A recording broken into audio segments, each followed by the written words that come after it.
ser yo tentado, Cristo ven a mí, para que no ceda a la tentación, ni por sus halagos yo te deje a ti, al abismo yendo de la confusión.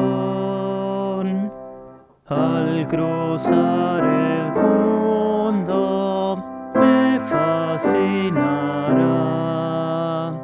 con riquezas vanas y falaz placer, mas entonces Cristo mi alma a ti vendrá a buscar ayuda, gracia, luz, poder.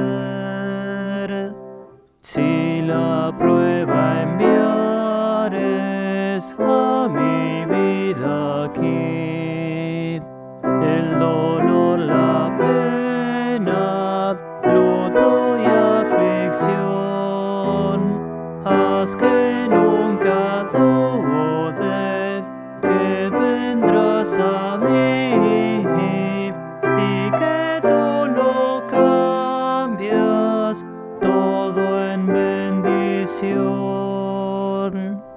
Cuando el fin de todo ya cercano esté y acabados mire lucha, afán, dolor, cuando al polvo vuelva lo que polvo fue, en tu paz eterna guárdame, Señor.